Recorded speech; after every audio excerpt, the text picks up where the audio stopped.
We are your home theater and AV questions answered. This is AVRant. Want your home theater or AV question answered by Tom and Rob? Send it to question@avrant.com. Welcome to another edition of AV Rant. I'm Tom Mandry, and I'm here with Rob H. This is AV Rant. It's your home theater and AV questions answered. Apologies if I look strange on my side on YouTube. I did just get a new webcam. Like, literally, it came last night, and I hooked it up this morning. So I haven't dialed in all the settings yet, but should be a little bit better, a little bit clearer than my old one that Tom is now enjoying on Skype. So there we go. I look a little bit different on YouTube. If you want to come check that out, never checked out the YouTube videos before, haven't in a while. And yeah, that's been about it. Super exciting week. What did we watch? Well, last night I got to watch my little dog freak out because she can't stand the fireworks. Yes. 4th of July. Yes, this past week was 4th of July and Canada Day. That all happened since our last episode. So happy belated Canada Day and happy belated Independence Day. Hope everybody's went all right. Yeah. Yeah. The big dog doesn't care. Big dog give Okay.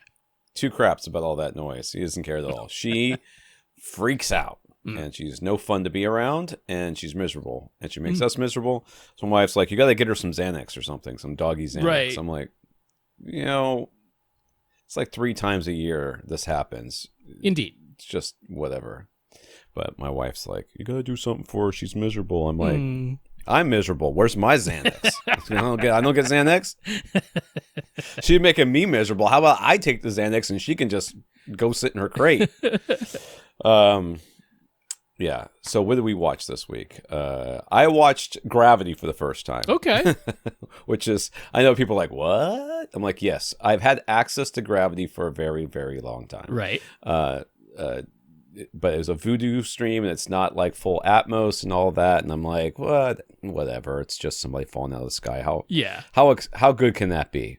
It was pretty good. If you haven't seen it, you're like one of the few, like me, who have not seen it.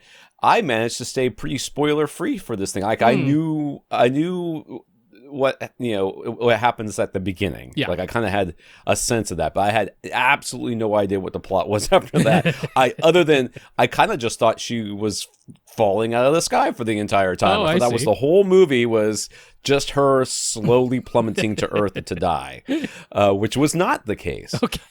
But even in the 5.1 mix that I have from Voodoo, with it upmixed using my Xbox One X, which will upmix it to Atmos whether I like it or not, and it doesn't actually put it in Atmos, it just puts it in an Atmos container, so I still get 5.1. It actually had some pretty good surround sound. I mean, like for a movie that is mostly quiet because it's set in space and they tried to make it as realistic as possible. Aside from the whole thing that the one glaring problem with it, which is such a huge glaring problem. Are we talking about like where things are actually located and the distances between them? Is that what you're... Well, there's just so many different... But the big one is there's only 2 characters in this movie, and the death of one, I don't think leaves you with like, not a ton. Yeah, sure. Makes no sense in how space actually works. I mean, there was no centripetal force or going on at that point. You have to let me go. I'm like, but why? It's just, you're just right there. Just tug on the cord. How hard is this? I can do it. Like, she could do it. You don't weigh anything. How hard is this? So aside from that, I mean, there were other things too, but that one glaring thing was okay. For me, at least, that was a big thing. Aside from that, I thought it was a pretty good movie, and the sound was really amazing. I actually want to get it on like Ultra HD Blu-ray just to get the whole 4K, not 4K, but the full Atmos, good sound, because like when the camera goes from outside of her helmet to inside of her helmet to back outside of her helmet again is really quite cool, even in the mix that I heard. So definitely, I think everybody's like, dude, we've all seen it. I Been out didn't for a see it. while at this point. Yes, I didn't see it. I also, with the family, watched RRR. Nice, hooray!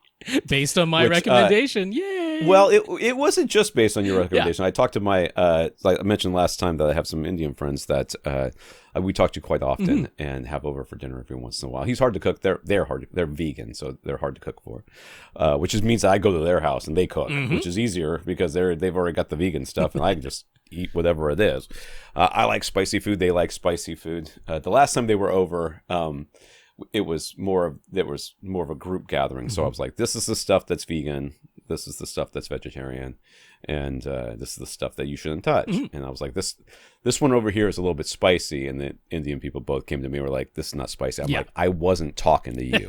Okay? I was talking to all the rest of the people here who don't know what spicy is.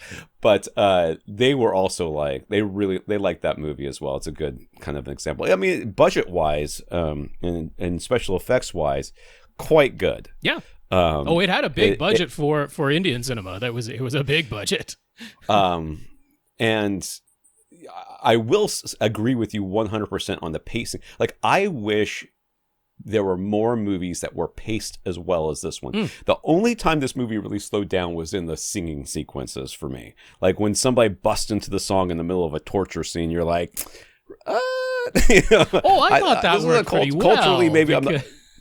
Well, there were a couple, like the beginning of the movie where we're like, when is this the beginning? Is this the start? It took 40 minutes to get to the title card. People timed it out. It was 41 something into the movie before we got the title card. I love that. So, I mean, okay. But the pacing of the movie itself for almost being 3 hours. Now, we watched it in 2 installments. Okay. Almost being 3 hours long was insane. It really, the plot didn't feel like it was like, oh, and now we're going to pad the plot with this, and now we're going to pad the plot with it. It was like, these things all need to kind of happen. I mean, really some of it is it. just, one of my sons left halfway through, was like, this is stupid. I'm not watching this anymore. I'm like, that's fine. Because it's very campy and weird. And if you don't know what to expect, my wife kept looking at me like, what's happening? I'm like, don't worry. It absolutely does not try to be anything else. It knows what it is and goes for it. But you're right. There was like so many. You're like, oh, they got this from 300. Oh, heavens, yes. They got this from Die Hard. Oh, they got this from. I mean, there were so many little things. I'm like, I recognize this in this other movie. At one point, I did say in the in the middle of a fight scene, I was like, no one makes me bleed my own blood. Yes. I was like, that Dodgeball. Dodgeball was in there. Everything was in there. And the end is just so over the top. It's just hilarious. Yes. So I was like, yeah, your little infiltration plan doesn't make a lot of sense when at the end all it took was you and your best friend to come in here and just literally kill everybody. But yes, if you were not entertained, then if you're not entertained, you need. Okay, first of all, if you don't know what to expect going in this movie, I would absolutely recommend getting just a little bit drunk. Like, not like a lot drunk, but just like a little, like just enough to take the edge off, so you're like kind of in like a good fuzzy mood, but don't keep drinking at that point. Like, just do whatever you do to maintain that level of intoxication, because that will carry you through this whole thing. And at some point, you'll be like, I'm not even sure if I'm watching the same movie anymore. You are in the right place. You're in the right headspace for this. So I did like it quite a bit. Yes. Speaking of pacing, Severance. I finished up Severance. I watched it across 2 weeks. And so, I mean, my initial reaction was, unfortunately, I had seen all the hype online. I hadn't heard any details. I knew the very basic premise. But, I too. But yes. I hadn't gone into any details or spoilers or anything like that. So, given the hype that I had seen, I was a little surprised because why are we this hyped about this show? Not that I disliked it in any way, but it wasn't like particularly fantastic in my opinion. I don't feel like I wasted my time watching it, but it is a show where there are 9 episodes. Each one is nearly an hour long, like actual running time, because it wasn't. It's Apple TV Plus, so it wasn't made for commercials, and you just have to commit to I am going to watch this whole series, because it doesn't get good until the last 2 episodes. Now, I don't think the last 2 episodes would have been as good as they come across if we hadn't gone through the previous 7 episodes. I do feel like it definitely could have been tightened up in many places and still landed just as well. Some of the scenes that are exaggeratedly extended are done for effect, so I don't mind that, but yeah, there's definitely a lot here that could have been trimmed if they were ordered to have 1 fewer episodes in the seasons. It could have been done quite easily. So yeah, I mean, I give it a thumbs up if like you're willing to commit the whole 9 hours to it. But I certainly wasn't like super duper hyped about it the way I saw a lot of people online. But yeah, interesting. So Adam Scott, Patricia Arquette, and I guess we can say the basic premise because it's right in the synopsis, which is that there are people who are working at some kind of mysterious office setting, and their minds have been surgically separated so that when you're at work, you only know you're at work, and when you're away from work, you only know you're away from work. You have absolutely no recollection of what goes on at work when you're outside of work, and you have no recollection of your life outside of work when you are at work. That is the Severance. Yeah, I watched the first interesting episode, premise. and I was kind of like, I felt that slow burn coming on. Yeah, that doesn't let up. It doesn't go anywhere until the last 2 episodes. So that's the way I felt about the Mandalorian too, though, right? The first episode, and then it was like filler.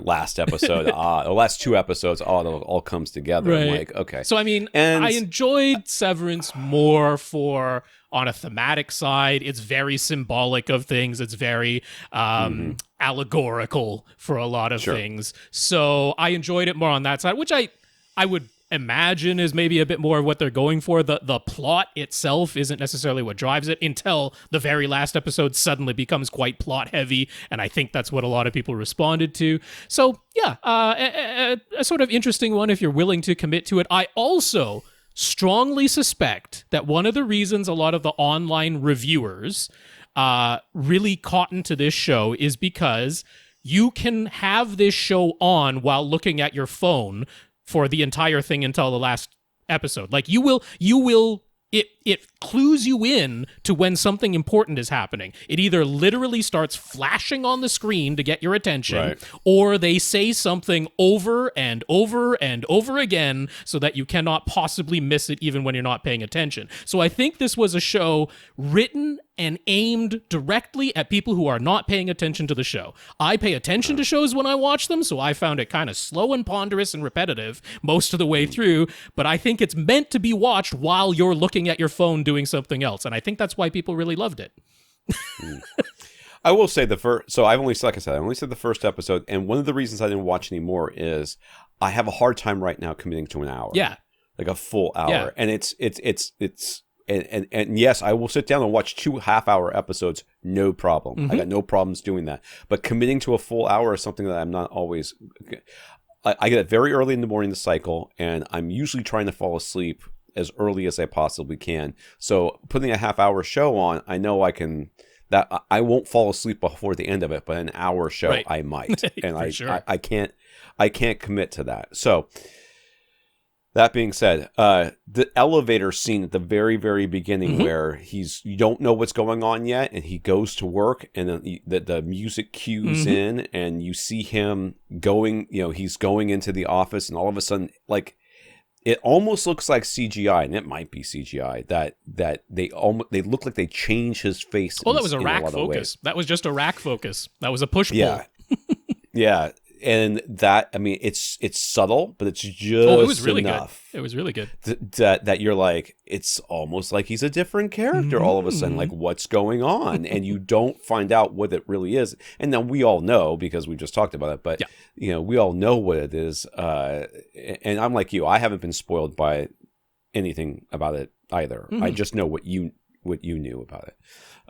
But Apple TV is about to expire for us. Okay, I you were on the trial. Yeah, that's right. I can't be bothered to watch it. We're basically, my wife's like, it's only $4.95 a month. I'm like, yeah. When Ted Lasso gets another season, we're gonna pay $4.95 to watch it. There you go. Good to go. All right, let's get into this podcast here. Let's start with, first of all, this is AVRant, podcast that answers your home theater and AV questions. To get your questions answered, all you have to do is ask. You ask by emailing us at question@avrant.com.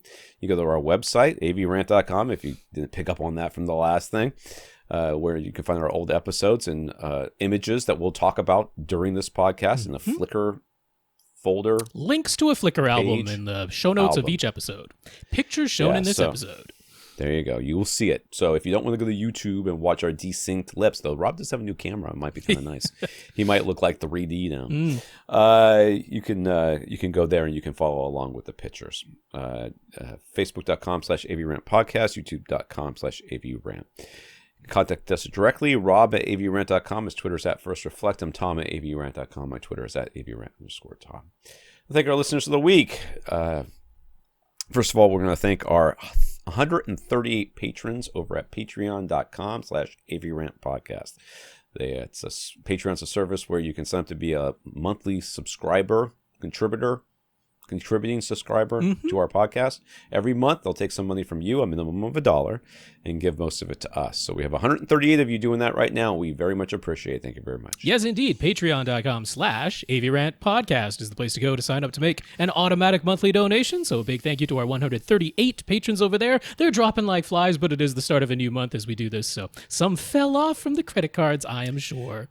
Yeah, and I've done the tax thing that I'm supposed to do to start getting paid from them, but they haven't paid me yet. So I'm like, they're like 2 months behind on me. So I don't know what's going on with that. So I think anyways, we can talk about that afterwards. We want to also thank Dan as a listener of the week again. Dan is the man. I'm sure he's never heard that one before. It was the one that sent me the Harmony Elite remote to set up for my parents. I did. I set it up for my parents. Great. And then my son got COVID, which we talked about last week. Oh yeah. And I've been kind of waiting because I set it up. I got it. I made sure it worked. Okay. And then I left. And then the next day, my son developed symptoms. So I haven't been back over there. I hadn't been back over there. So Dan contacted. I was actually going to talk about this last week. But Dan contacted me. He was like, dude, what's going on? I'm like, yes, I'm sorry. I was supposed to talk about it in the last podcast. I apologize. I didn't. And mostly I'm kind of in this holding pattern, trying to figure out whether or not they're going to break it because I felt like it was working and felt like everything was going on. So they did have a problem the other day, but not.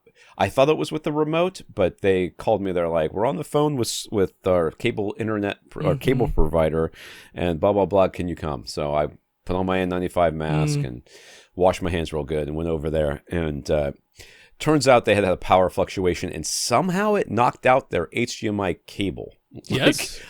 These people were my parents were never going to figure this out. Like it was not a chance. So I figured out it was the cable. I swapped out the cable for them. That fixed that. And while I was there, I tested the remote again, and the remote in fact works. Okay. And my dad was like, I can't believe it has all of my channels on there. I'm like, it's the same. Okay, yes, it's got everything on there the way you want it, just the way your other one did it. Now, so they had the newer one that has all the buttons at the bottom, and this is one of the ones like the one I have, which is the older one. Okay. The buttons at the top. There's some buttons at the top. So they used to have a Harmony Ultimate, and now they have an Elite. Yes. Yeah. But they're pleased as punch as it's working. It controls the volume, which was the thing. That would be the main thing. On again. Great. So the one thing they haven't figured out how to do is to reintegrate it with their Harmony, but that is not my problem. Not Harmony, with their Alexa. So it's not my problem. I'm not dealing with that. That's their problem. They're like, if you wanted to work with that thing, you can Google it. I don't need to Google that for you. That does involve going into the Dan. Amazon app to set that up. Well, yes, big thank you to Dan. And I guess we should give the quick update. Everybody on my side of the family, my sister and her kids and my brother-in-law, they all seem to be past their COVID things now. No more symptoms. It has gone by. My sister had a pretty rough go of it. So it was not pleasant at all for her. My brother-in-law was like, really not feeling well, but thankfully didn't last too long. The kids went through it pretty mildly. So, but everybody's good now, past all that symptomatic stuff. Everybody on your side of the family, Tom? Yeah, my son had a fever for a couple of days, and his throat was still sore. But I don't know how much of that is sore throat and how much of that is I have unfettered access to a laptop computer in my room where my father won't bother me. So there's a little bit of that going on too. Still feeling down. Yeah. So yeah, he's definitely feeling better. But it's been only the last couple of days where he started to, where I can tell that he's feeling better. Okay, so but everybody on the mend. Yes, we're all doing all right over here. We've got some notes of gratitude for keeping the podcast going during the apparently never-ending pandemic. From Dale, who has almost completely watched every AVRant episode on YouTube across both channels. Dale, I am so sorry. That's a lot, but that's what they're there for. I mean, he's probably putting it on double speed. That's the only way. I don't know. Was it Andrew said he tried to do that? Yeah. Put on things on double speed. He goes, I can't understand. I think you guys I can't understand it, and I was there when we recorded. Well, most of them anyway. Terry, Aras, Gurinder, who wanted to agree with our advice that those who are undergoing any construction in the theaters, it always takes longer and costs more. He knows from experience, so he would say don't even try to budget for future gear. Just focus on getting the room done and then worry about the gear. I can't say that enough. Mike, who used to listen to AVRant in the early days, but lost track for a long time. He recently rediscovered us on YouTube, so it's nice to listen again. So, welcome back, Mike. We got notes of gratitude from Dale, Terry, Aras, Gurinder, and Mike. Thank you for thanking us. Indeed. I'll say them one more time. Dale, Terry, Aras, Gurinder, and Mike, thank you very much for the notes of gratitude to us for keeping the podcast going. Those notes of encouragement are definitely appreciated. So, a big thank you to everybody who continues to listen and send in your questions. And if I'm a little discombobulated today, I was up late last night. Okay. I got up early to cycle, but I was up late last night because my dog and my son, my middle son was trying to hang out with friends and things went awry and I had to go pick him up at very late. News. In the news, Ascend has fully updated their website, which was, oh my God, so long overdue. Yes, when did they finally get off of GeoCities? I mean, that website was so bad. I mean, I'm pretty sure Dave said in the forums that this website that is now showing has been under construction for 8 years. I think that's the amount of time he said. I that would fit. So, yeah. Sounds about right. It's been a while. Yeah.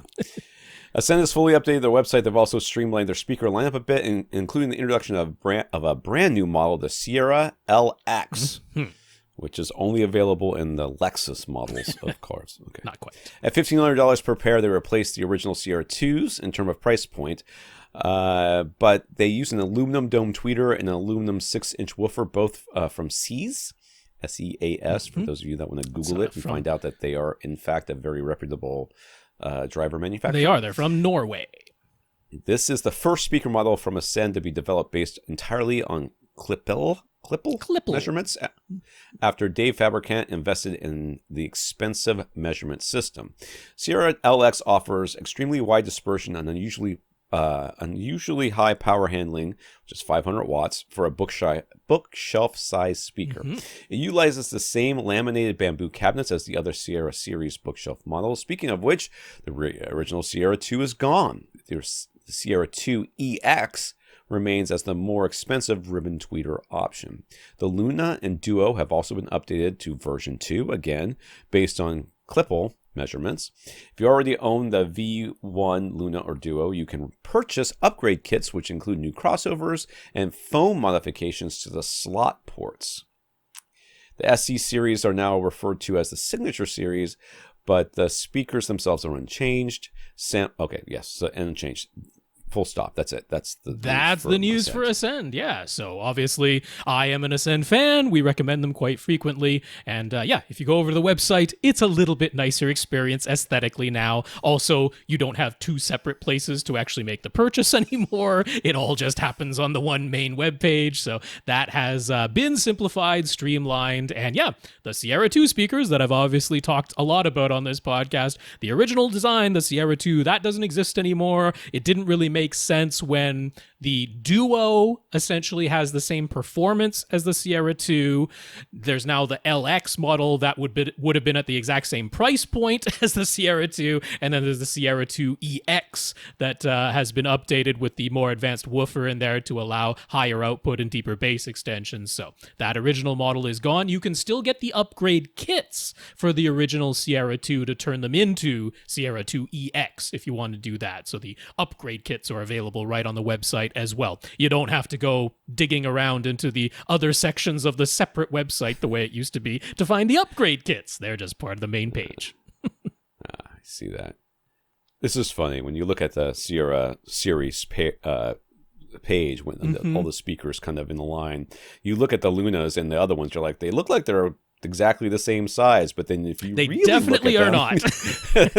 if you really look at the distance between the driver and the sides of the cabinets and stuff, you're like, wait a second. Well, the Luna is much smaller. It is their on-wall speaker. It was meant that it could go on wall. It's their satellite essentially, but with the RAL ribbon tweeters. If you want a very compact RAL ribbon speaker, the Luna would be the one.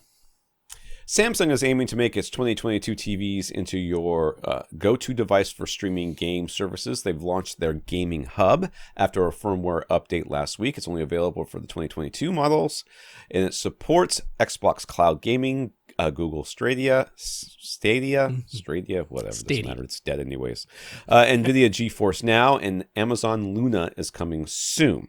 That's all the major streaming game services built right into your TV, and you can use whatever controller you prefer across all services. Wow, I couldn't care less about that. But, I don't know what to tell you about that. I mean, I don't know what to tell you. I thought it was interesting, though. I thought it was worth mentioning. I mean, this is essentially what all of these game streaming services have been aiming at since they first came out. The idea that you wouldn't have to purchase separate hardware. So we have now arrived. There is one brand in Samsung. It is only their newest 2022 model year models that support it. But here we are. They've done it.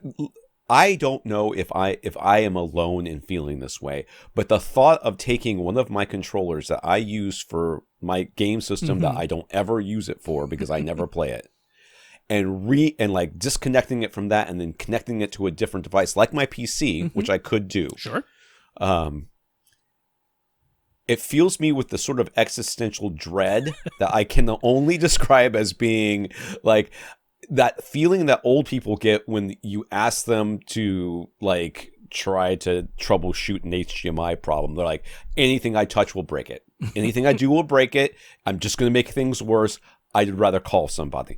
And I know that's silly. I mean, you could always go purchase another controller. You don't have to. I could, but this is what I'm saying. Repair. This is the thing. If you're going to sell me a TV that is like this, that has all the gaming services, and that's one of the things, you better ship a controller with it, even if it's a crappy controller. I'd rather have a crappy controller that makes me go, this is crap. I'm not using this anymore, but I want to play this game. I'm going to go get one of my other controllers. I need that. I need that middle step. I need something to make me play the game so that I can want to go get the other controller. I know that sounds. I can't say I feel the same about that, but I can't be the only one. Notably absent here is PlayStation Plus Premium, because that is the name now for Sony's streaming game service. That is only available on PlayStations. Sony does not seem to have intentions of bringing PlayStation Plus Premium to other devices besides PlayStation consoles. And PCs? Is it on PCs? They're pretty PC supportive these days. I don't know. It might be on PC. I don't know. Some hacker will do it. I should probably thank the Lego Star Wars speedrunning community too as a listener of the week, because my autistic brother got stuck on the game, and he's 37 years old, but he's got like, he can't read, he can't. There's only so much troubleshooting he can do, and he got really frustrated with this game and essentially threw it away. And so I dug it out of the trash and took it home so my kids can play it, because because if he can't 100% all the like the achievements and the unlocks and stuff in the game, if he can't get all the coins and all the stuff, wherever at the end of the game it tells you whether or not you got 100%, if it doesn't say 100%, he can't handle it. So I dug the game out of the trash, took it home. My youngest son is playing it right now on his Switch. And I went onto the Discord, which I've never done before, and I went to the speedrunning community. I'm like, listen, if he ever plays this game again, I need to know how to fix this, because that my parents call me, just like they call me for the HDMI problems. They call me to fix whatever he can't figure out in games, and usually I'll go through walkthroughs and kind of tell him what to do. And this time, from everything I could find, he was doing it right. Yeah. And the guys on the Discord, or gals, I don't know, they were like, yeah, that should have worked. I don't know why it didn't, but you can try these other things, and these might help you. Which it was too late by that point, but the fact that they even responded, I thought was cool. And for those of you that have ever had or dealt with an autistic person, that how stressful things like that can be for them. So he was. So it was this way. The fact that my son got COVID and kept me away from that house for an entire week made my life a lot easier, because that was a stress. My parents have been suffering through him just being completely despondent that he cannot beat this game. And he's never done that before. He's never thrown a game away like this before. So now I have to go over there once we're fully out of our quarantine, which will be on the 8th. I'll have to go back over there and deal with him. Comments. Karl just wanted to stress how important it is to double check with JVC before purchasing a replacement lamp for a JVC projector, be it the full replacement with housing or a bare bulb. JVC is very strict when it comes to their authorized resellers, and they will void your warranty if you buy from an unauthorized source.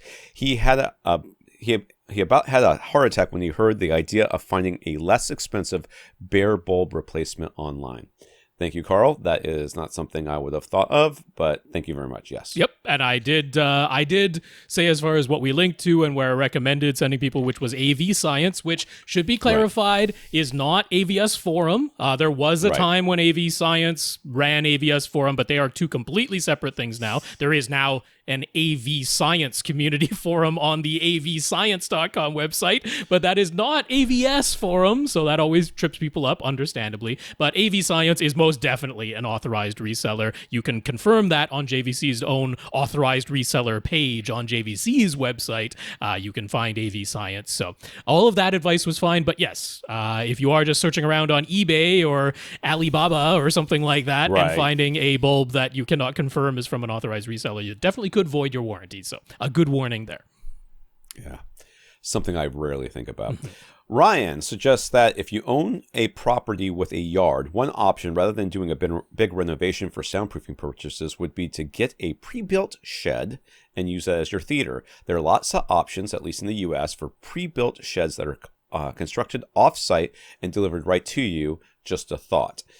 So, yes, this is an option. I don't know where Ryan lives, but here in Florida, like, that is, at least where I am, that is more of an issue than you think it might be. You're like, oh, well, you just get a shed, you throw it in your backyard, you could, whatever. And maybe that's true where Ryan is. Here, you have to have a pre-built slab. Yeah, I would You have to have a slab laid for it. You have to have tie downs. I don't know what you call them, but straps that essentially connect and there's other wind and hurricane mitigation things that you have to deal with imagine here. In many areas there could be earthquake mitigation things that need to be addressed. And always check with your local ordinances, because there are like square footage issues about what you can do in your yard, for things like that. And then there's getting power and you got to have heating, cooling, and that. So yeah, it's not trivial. It's not literally just plop a shed down in your backyard. There's more to it than that, but and it also kind of depends on the yes, you can like look at this like, oh, this is perfect size. This is exactly what I want. And you plop it down there. You're like, okay, now I need to build a room within this so I can insulate it. Because if not, yes, I'm not worried about soundproofing anymore, but I am worried about the AC staying in. Yes, comfort. So, there are some other considerations, but it's worth noting, which is also why people who have detached garages are often like, I'm just going to build a home theater above that. Zach, a few weeks ago, Zach asked about his LG C1 OLED, which was dimming itself down automatically to the point that any details in the shadows was completely getting lost. Rob said to make sure that OLED light setting was set set to 40 or lower. Otherwise, the automatic brightness limiter would kick in. And doing that, indeed, fixed the issue for SDR content. But for HDR and Dolby Vision content, it would still dim itself way down sometimes, and there didn't seem to be a fix. But thankfully, Vincent Teo from HD Test posted a video this week that perfectly addresses the issue. The fix, however, requires going into the service menu. Oh, that's always fun. Going into the service menu and doing so might void your warranty. You also need to use a service remote, which does not come with the TV for obvious reasons, but you can buy them for about $10 on eBay, or Zach has a tip, which is that Harmony has the necessary service remote commands in their database. You need the instart command for LG OLED specifically. So, okay. That sounds terrifying.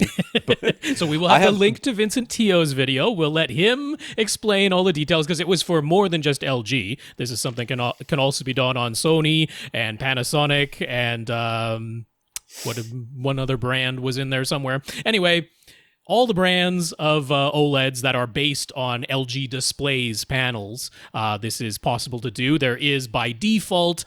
It's burn-in mitigation. That's the reason why it does this thing. But it seems to be a bit over-aggressive in detecting not exactly static images, just static average picture level. Right? So you might have a long sequence of scenes where the average picture level is the same. It's not that nothing on the screen is moving. Stuff is moving, but the average picture level remains the same, and it detects that and starts to dim the whole thing down, and does so pretty aggressively sometimes. So you can turn that setting off in the service menu. It's not a user setting that you can just get to with the regular remote. But yeah, that is the fix. It was just serendipitous that he put that video out. I did not know the details of how to do this. I had heard tell that there were ways of doing this in the service menu, but I didn't have the details of how to actually do it. So Vincent Tio, HDTV Test, we'll have the link to his YouTube video all about it. And you can do it at your own risk. We're all going to warn you that it might void your warranty, but if you don't care, then this could be the fix. Yeah. So as somebody who's gone into service menus on a TV before, I will tell you unequivocally and without hesitation, have a piece of paper and a pencil or a pen right next to you. Every setting that you see, no matter if you're like, I'm not going to touch this one. Take photos. I don't care. Pull out your phone, take photos. Take photos, write down the settings, do whatever you need to do to make sure that you know where everything was to begin with. Because if you just misclick slightly, things can go very, very awry. Yes, and as Vincent details, the things that there's like 2 settings that you need to change in that service menu, and it is in no way intuitive names. So you got to know exactly what it is that you're looking for. Right. Questions here. Bill says he's had an interest in home theater and audio since about 1984. But the last time he had an actual home theater was about 2005, so he's a bit out of the loop until he found our podcast 6 months ago. He recently moved into a new house. He has set up a stereo listening room along with a TV for gaming. He uses a pair of JBL L100 Classics large stand mount speakers powered by a Macintosh MA5300 integrated amp. But now he wants to turn the listening room into a full-blown home theater. The dimensions are roughly 14 by 24 by 9. Above the room is an empty bedroom that he's going to use for storage. His final collection that's currently in this listening room will be moved there.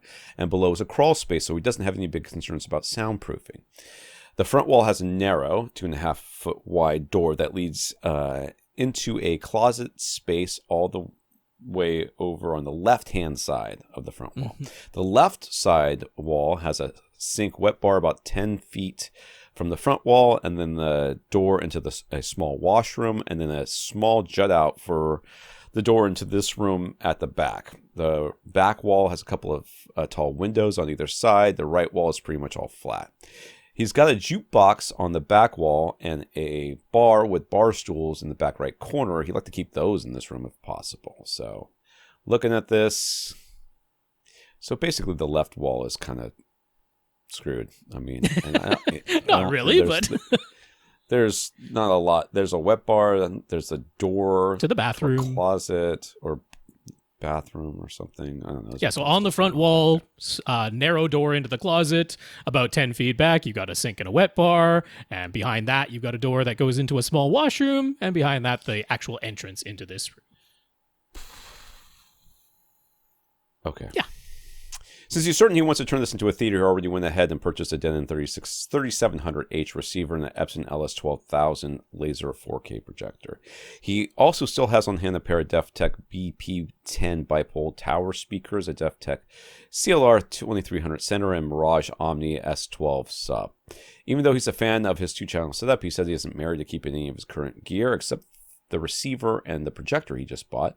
Budget is flexible, but he considers this comfort level to be mid-range price-wise. Ideally, he would like us to seat 5 or 6 people comfortably and then have bar stools at the back for overflow seating if necessary. So based on that and the size and layout of this room, how would we lay everything out here? And what would we say would be the appropriate speaker configuration to go for? Number of speakers, number of subs, and number of overheads. Okay. Yeah. 24 feet, 24 and a half almost, front to back, and 14 left to right. But realistically speaking, we can't really use the back of this room for seating. There is the jukebox and the bar area that's back there. And then we do have to consider that door to the bathroom. We're not going to want to block that with seats. So what I'm looking at, if we sort of go right beside the wet bar and the sink, that's about the 10-foot mark, basically where he's got two separate recliners set up there now. They're about 10 feet from the front wall at this moment. Now, I would probably go ahead and get like a couch, a 3-seater couch, and put that right there sort of at that 10-foot mark. That, if you're going 10 feet and that front row is your primary row of seats, I'm thinking like a 120-inch screen would fit really nicely. Now, that front wall being 14 feet wide and then having a 2.5-foot wide door for that closet there, that actually works out really well if you get particularly one of the like thin frame 120-inch screens, because that could basically fit right beside that door, leave you just about the same 2.5 feet on the right-hand side of the screen. So it'll look symmetrical. 120 inches will fit in there. If you go with the thin frame, it'll all fit and look symmetrical, or you might shift it ever so slightly to the right, but that wouldn't be any sort of problem. 10 feet away from 120 inches, that's a pretty much ideal seating distance. And then I might get basically the movable risers, sort of like the pre-built risers or build your own, and I would just have 2 seats as the second row behind the couch that's 10 feet away, mainly because I just want to make sure there's enough room for that washroom door to open. So you could have a fairly small riser, maybe we're talking 72 inches wide or something like that, and that could go just behind the front row seats. Throw those 2 recliners you already have. And you could throw the 2 recliners you already have on there, and they'd be just in front of the bar, which would remain where it is. That whole big collection of vinyl that he's got, that's all going upstairs, so that's not actually going to be taking up the right wall. So over at htmarket.com, they have the pre-built risers where you can just buy them. Now, they're a little bit expensive because they're pre-built, and it's mostly the shipping cost that you're paying for. They're either 8 inches high or 12 inches high. So they're either $420 or $540 per 24-inch width. So you normally get like a pack of 3 or 4 of them, but that's getting up to, could be a couple $1,000 if you get 4 of them, and that's pretty expensive just for a riser. But if you're the type of person who doesn't want to build your own, that is available from HT Market. And I'm just showing that as an example of the sort of thing I'm talking about. If you want to build that or find that elsewhere and have that set up just behind your front row of seats, and I think that'll hold 2 recliners really nicely. So that's the layout I would go for in terms of seating and screen size and how it would handle seating 5 people very comfortably. As far as the speaker arrangement then goes, I mean, you've got the X3700H that tops out at 7.2.4, and if you're willing to, I would go for it. You're going to have space behind even the second row of seats. There's going to be the entire bar area and that of space behind the second row of seats. So I would have surround backs in this setup. They're going to be a little bit narrow because they're going to go between the 2 windows, basically on either side of the jukebox there, and a little bit elevated, but that is perfectly fine for surround backs. It actually looks like if you have your primary row of seats, sort of beside the wet bar there, then you can have space just to either side of the door. Basically, it depends on if you want to have your surround speakers just behind your front row and actually a little bit in front of your second row, or if you want to have them basically right beside the second row and well behind the front row. They can go on either side of that bathroom door, and then the whole right side wall is blank, so you can match that. So that's for your surrounds. And then for the front speakers, I mean, just traditional left, center, right, and the left speaker is kind of going to have to go a little bit in front of that closet door. So I would either go for a tower or a stand-mounted speaker that if you needed to get to that closet door, maybe you can just move it easily out of the way. But I think that's the configuration to go for. And then some in-ceiling speakers, because you've already got recessed ceiling lights. So I would go for some in-ceiling speakers that mount up in there. You're not particularly worried about soundproofing, so get the retrofit kind with the backer boxes. And I think that's all going to work really nicely. If he can run because he's got a floor above that, so I don't know how easy it's going to be for him to run the wires through that. There might be a bit of a challenge, but it's definitely doable. I mean, you could hire somebody to do that for sure if you don't want to run the wires yourself for the in-ceiling speakers. And then, I would do 2 subwoofers. I would probably do one somewhere at the front of the room, maybe the front right corner of the front of the room, and then the rear left corner of this room. And that's what I would do for subs. Any big disagreements from Tom? Rear left corner would have the jut in, the jut out or whatever, right? The rear left corner of this room would have some space somewhere. There's got to be some space. I mean, it could go right beside the jukebox, to be honest. That could fit. As long as we don't go for an enormous subwoofer, I don't see any reason that wouldn't work. Yeah, I would lose the door to the closet and put a rack in there and make that your equipment rack. And then just put like a screen if you really don't want to see the stuff, just like some sort of curtain or something over it. You could. If you don't want to see it, if you do want to see it, I would just literally take the door off the hinges and get rid of it. And then just leave that open all times. You can put some insulation behind it if you want to. That way you can run everything to that spot and wouldn't be a problem getting it to everything else. And then you can put the speaker in front of that doorway without worrying about having to open the door. That would be the one thing I would say. I pretty much agree with everything Rob said. I don't, I kind of feel like you should put the subwoofer, depending on how it works out, somewhere on the left wall, in front of your speaker, and then behind your, probably behind your or near your bar on the right wall, just because I think it'll maybe work out a little bit better, but it's just symmetrical placement. So figure out what works for you and then go for there. Okay, let's go. Okay. What should he do speaker-wise to deploy his DefTech Front 3? If so, what should he get to round out the rest of his system? Or should he use his JBL L100 Classics as his front, left, and right speakers? If so, what would work as a center and then all the other speakers? Or should you start fresh with all new speakers and subs? If so, which ones? We in general, and me specifically, are not very big fans of DefTech. Yeah, I mean, they're bipools, which is what you got. You got the bipool towers. Yeah, they I don't know. they pride themselves on being different, having their own sound, which is fine, and people love them. And if you love them, that's fine too. I've got no problems with that. I'm always going to say with a bipole speaker, especially in a home theater setup, is you're going to put a acoustic panel right behind them. That's just to catch that back wave, because whoever thought that was a good idea, I mean, I know it can work, but it doesn't always work. And therefore, if it's not going to always work, I can never recommend doing it. So I'm going to always recommend that you at least consider putting a panel behind them, which kind of defeats the purpose of having a bipole speaker to begin with. Yeah.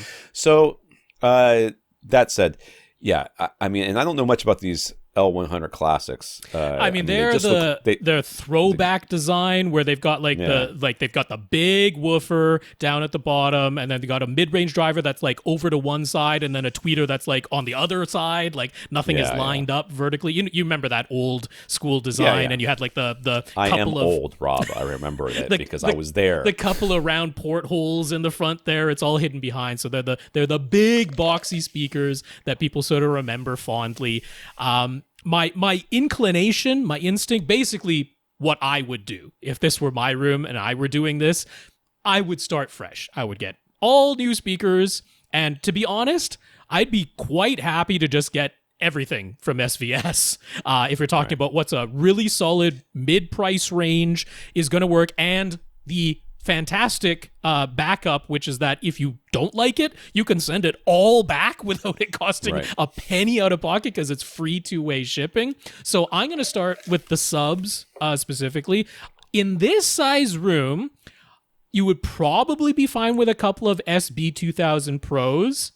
If you really want to make sure that you're hitting full reference volume at 20 hertz, like, this is up to you, because I'm going to say that you're probably fine. Most people who aren't listening at full reference volume are going to be fine with a pair of SB2000 Pros, which would easily fit physically. If you're not able to fit a pair of 2000 Pros, I don't really know what's going on. But if you want full reference volume down at 20 hertz, but you still want a sort of compact size, a pair of the SB3000s, that would do it. You know, that's stepping up a little bit in price and a little bit in size, but that would be the one that's going to get you to full reference volume in here. So I'll just mention that, leave that out. There are a couple of SB3000s. Then what I really like in SVS's lineup are those prime elevation speakers, of course. And I'm actually looking at that room and thinking, you know what? Getting prime elevations in white for your surrounds and surround backs and mounting them fairly high on the side walls and the back wall and using that angle and having them finished in white, I think that aesthetically is going to look really nice. It's going to get them up and out of the way, so there's no chance anybody's going to bonk their head on anything. And I think that would work really, really nicely to do that. You do have the option, you could mount prime elevations on the ceiling if you don't want to deal with in-ceilings. That could be an option, but I'm going to mention an in-ceiling option in a moment. I think for your fronts, like, because stereo 2-channel listing is a big priority for you, I'm thinking the prime pinnacles. Like, let's just go for the nice, big, awesome looking towers. They're going to look impressive. They're going to feel really nice. They're perfectly appropriate for this room size and listing distance that we're talking about. And if you do keep the closet door or just replace it with your equipment rack, as Tom suggested, and, you know, it's going to be quite easy to shuffle a prime pinnacle out of the way if and when you need to access it. So I kind of like that. I would probably, if you go for the prime pinnacles, spring for the Ultra Center as opposed to the Prime Center. The Ultra has more similar performance to the Pinnacle Towers, so I would probably spring for the Ultra Center. And after that, if we do want in ceilings, I would point you to Sonance over at Best Buy. Their Mag 6 with the integrated retrofit back cans. Those did go back on sale, as I suspected they would, for July 4th, because for a while they were at full retail price. It was just ridiculous. I would not pay $600 a pair for the Mag 6s, but they almost always go on sale, and right now they're $170 a pair, so that is very affordable, and then the backhands are $60 a pair. So that would be the complete setup. That's a 7.2.4 setup for a quite reasonable price. Like I say, if there's something about it that you don't like, you can send it all back without any risk at all. And I would start completely fresh. So that's what I would do. Right. And if you do want to do on ceiling speakers, you've got you can just do more of the elevations, which are more expensive than the Sonance, but you know, you don't have to pay to have them installed or go through that hassle. I mean, that's a perfectly fine system. I'm happy with it. I mean, there are 1,000 other systems out there that are either more expensive or less expensive or the exact same expensive that will perform similarly, that I would be perfectly happy recommending to you. I'm sure you can find something at monoprice that would be good. Oh, yeah. Obviously, Ascend would be a great option there. Aperion, you could do that as well. There's, you stay away from the super tweeters, which I hate that they even sell. But there's 1,000 others. Sure. But you could look at starting Cavs, with this, you could look at Focals, lots of things. But this is Revel. a very, very low risk option, and one where if you want neutral, tell it like it is sound, that's what you're getting, and it's easy to mount, and it looks nice. So to me, it's like an easy recommendation that I feel very comfortable about. Usually in a room like this, or any room really, I am often finding myself, recommending the cylinder subs from SVS rather than and simply because the performance and the footprint is all very, very good. In your case, I am going to agree with Rob that an SB something, 2000 or 3000, I don't care which one you go with, is probably preferable. And the reason is because your screen is going to be so big. That's right. And you need to be able to get something underneath it easily. And those subs will do that for you. Yeah. So that is the the one thing I just wanted to address separately. So if this were me and I were sitting in your shoes right now, what I would do is I would make a spreadsheet and I would put fronts, pinnacles, or whatever one you end up going with from SVS that you like. Or maybe you say, I like the Ultras. And Ultra bookshelves would work here too. Just absolutely, great. yeah. Just fine. You need some stands. That's all. Need stands. That's it. And just like make the list, right? And then go out there and start reading reviews, or go and start listening to stuff at your local place, and say, oh, now I'm thinking about these kefs, which I heard or I read about that are really nice. Let me put them in there and let me put their prices and let me look at their reviews and compare the reviews between the two and see, and then just keep doing that until you're like, okay, I'm not, at this point, I'm just spinning my wheels because everything ends up with me preferring this system that I've sort of already decided that I like. So everything, you use this as the basis for comparison. And if you find something that you're like, I don't know, the Sonos and stuff sounds good, and that the sub sounds good, but maybe the floor level speakers, I'd rather do something else. Sure. And you could just swap them in, because these are all neutral sounding speakers that will play nice with everything that's not like DefTech or B&W or one of those speakers. Just for reference, as far as the screen goes, like I say, I'm quite bullish on going with the 120-inch size. So over at Silver Ticket, there's no reason that you need to spend more than you could get with a Silver Ticket screen. But if you go with the thin bezel version, and it is really thin, it's like barely half an inch as far as the bezel all around goes, it is $600 for the basic white screen 120-inch size with the thin bezel. The regular frame, which is a 2.5-inch thick frame, is $280. It's not even half the price. Now, because you would be putting that next to the door, if you went with the 2.5-inch thick frame, it would necessitate that it wouldn't be perfectly centered. The screen would be slightly shifted to the right, but that would be perfectly acceptable if you want to save the $320, which is nothing to sneeze at. So, yeah, that just for reference. Silver Ticket for the screen. Infinite Gary, using his Lexicon MC12 Pre-Pro, he was listening to a baseball game via streaming via Peacock, and the announcer's voices sounded too sharp and almost harsh. So he cycled through the various listening modes and settled on Dolby Pro Logic 2 plus THX. Okay. He's never really used that listening mode before, but it smoothed out their voices and it was much more pleasing. What's the technical explanation? It's that THX. It's the Pro Logic 2. I'm like, so it must have been, was it, because Pro Logic 2, isn't that analog only? I thought that was just, or is it stereo to? No, Pro Logic 2, that could be stereo to 5.1. Yeah, that would work. But the reason that it would smooth out the voices, take out any of the harshness, that's the plus THX part.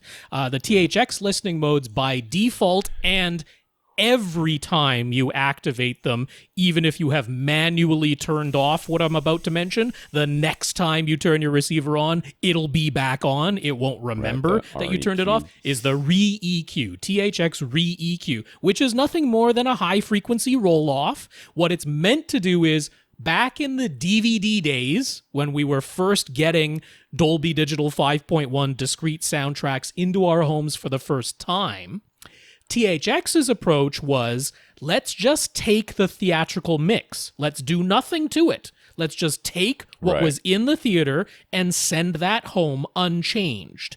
But then, to make it sound reasonable in your home, they would apply re-EQ, which was a high-frequency roll-off. It was meant to make your home sound more like the theatrical X-curve than it would just playing back the actual theatrical mix in your house. Doing that, the high frequencies would be too loud. They've been mixed for a full-sized cinema. But to make it sound the way it sounds at a cinema, re-EQ, this high-frequency roll-off, was applied. Now, if you weren't listening to a THX-certified DVD, things were often remixed for the home release. These days, you don't really find any discs or streaming that hasn't been remixed, remastered for the home release and already has the high frequencies tamed compared to what you would have found in the cinema mix. So THX Re-EQ is really not something that we need anymore. And like I say, the annoying part of it was if you used a THX listening mode and you manually turned Re-EQ off, which you can do, it just doesn't remember that. The next time you cycle the power or just change the listening mode even, Re-EQ will be back on again the next time you come back around to the THX listening mode. So it was a bit of an annoyance in my opinion, but it explains how it took away the sharpness and the harshness in the voices it applied. A high-frequency roll-off, nothing more than that. Right. That's just why we never recommend the stupid thing. It was a bit much to deal with, yeah. Yeah, the THX certification for your receiver is nice, but don't ever use the modes. So you say you have... let's say you have one AV receiver with Odyssey, another AV receiver that doesn't automatically set distances and levels. Could you run Odyssey, jot down the distance and level settings, and then swap out the receivers and enter those values manually into the second receiver? Distances should be fine. I don't know that levels would be the same, but I guess they're all relative. Like relative amounts would probably be fine, but you wouldn't necessarily. Yeah, you wouldn't end up at 75 dB for every speaker. You might end up with every speaker being 70. Sure. Instead of 75. So your reference level is now 5 dB lower than it should be. Or it could be higher on the second one. But they'll all be the same volume. So, I mean, yes, you could do this. Would it be 100% right? No. Not necessarily. But would it be the worst thing ever? No, also, it would not be the worst it wouldn't be the worst thing ever. The reason that your levels... why the second receiver, the one that doesn't do anything automatically, the reason that wouldn't necessarily be properly set for reference volume is because its amplifier section might have a slightly different gain than the first AV receiver, the one that does have Odyssey. So that's just the gain stage inside of it. Those might be a bit different, so what ends up coming out, after setting it up with the one with Odyssey, everything is perfectly at reference volume. Things are averaging 85 decibels if you have the volume set to 0. On the second AV receiver that doesn't set things automatically, you turn its master volume to 0, and maybe things are averaging 80, or maybe they're averaging 90, or maybe they're averaging really close to 85, but we wouldn't be able to tell without measuring it with an SPL meter. The relative differences between the levels of your individual speakers, the relative differences in the distances, that all should be fine. So not the end of the world by any means. It just wouldn't necessarily be bang on. Okay. Yeah. Gary received his Rhythmic F12 400 subwoofer. There were really only 2 spots in the small room, so he quickly settled on placing it beside his left speaker. It seems to blend nicely with the speakers in that location. But as soon as he looked at it, he immediately started thinking that a second sub beside his right speaker would please his eye and balance the look. Would adding the second sub also result in better bass distribution? To be clear, he isn't noticing the bass pulling to one side or anything. The benefit would mostly be aesthetic, but if there'd be any benefit to the sound, that's a good enough excuse. Those, you might as well put them on top of each other. Yeah. They are co-located. Yes, as far as bass frequencies are concerned, we're talking 2 feet apart, if that. Yeah. So it's the same as having one sub. It is literally it is like turning the volume up. Right. Probably 6 dB. Yeah, pretty close to 6 dB in this case. Yeah. Because they're so close to each other, it is clearly is only for aesthetic purposes. Like, get a cardboard box, spray paint it black, put it right there. Yeah. And then, because that's all. Now, I mean, with that placement, I would definitely not anticipate anything bad happening. I wouldn't expect anything bad to happen. Because, I mean, this is essentially like having one sub in the middle of his front wall, which, by all accounts, is usually a pretty good place for a single subwoofer, is right in the middle of your front wall. And that's more or less what this would end up acting like. Is it possible? If I were Gary, you know what I would do is I would move that subwoofer to someplace where I couldn't see it.